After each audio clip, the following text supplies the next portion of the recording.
नमस्कार दोस्तों, आज इस वीडियो में हम आपको अनंत चतुर्दशी की कथा और पूजा विधि बताएंगे। भाद्रपद मास की शुक्ल पक्ष की चतुर्दशी अनंत चतुर्दशी के नाम से जानी जाती है। इस दिन शेष शैया पर क्षीर सागर में सोने वाले भगवान विष्णु की पूजा की जाती है। एक बार महाराज युधिष्ठिर ने राजसूय यज्ञ किया। उस समय यज्ञ मंडप का निर्माण सुंदर तो था ही, अद्भुत भी था। वह यज्ञ मंडप इतना मनोरम था कि जल व थल की भिन्नता प्रतीत ही नहीं होती थी। जल में स्थल तथा स्थल में जल की भांति प्रतीत होती थी। बहुत सावधानी करने पर भी बहुत से व्यक्ति उस अद्भुत मंडप में धोखा खा चुके थे। एक बार दुर्योधन भी उस यज्ञ मंडप में आ गया और एक तालाब को स्थल समझ उसमें गिर गया। द्रौपदी ने यह देखकर अंधों की संतान अंधी कहकर उनका उपहास किया। इससे दुर्योधन चिढ़ गया। उसने बदला लेने के लिए पांडवों को ध्रुट कीड़ा में हराकर उस अपमान का बदला लेने की सोची। उसने पांडवों को जुए में पराजित कर दिया।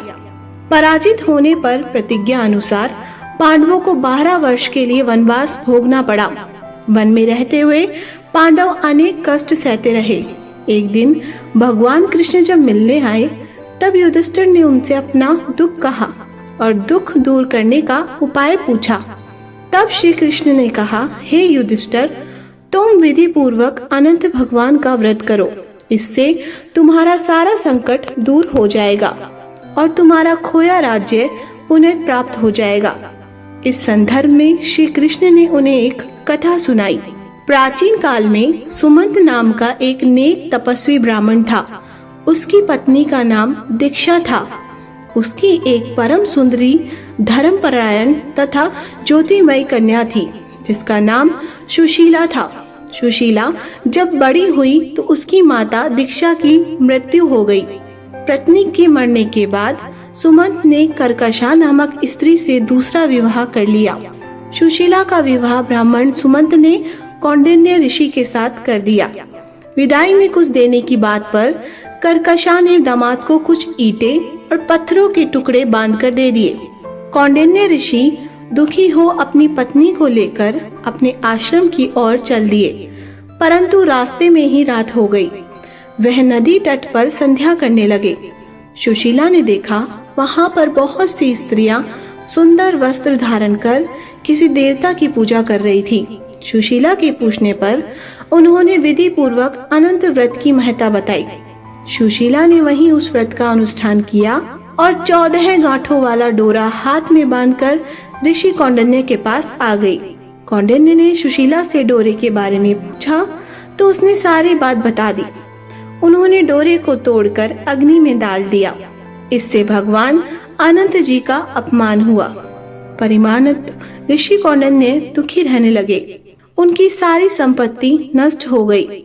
इस दरिद्रता का उन्होंने अपनी पत्नी से कारण पूछा तो सुशीला ने अनंत भगवान का डोरा जलाने की बात कही।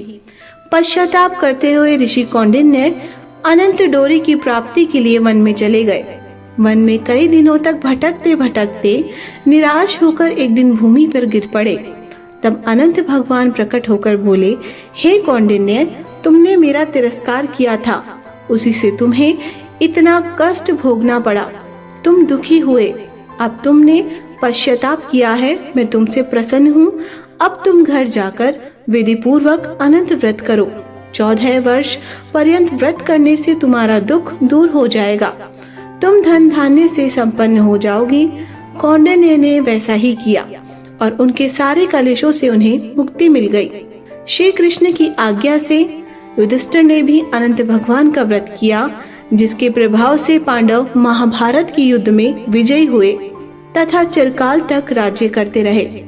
यह कथा भगवान श्री कृष्ण ने पांडुपुत्र युधिष्ठिर को श्री हरि के आनंद रूप की महिमा बताने के लिए सुनाई थी। बोलो श्री कृष्ण भगवान की जय, भगवान विष्णु की जय।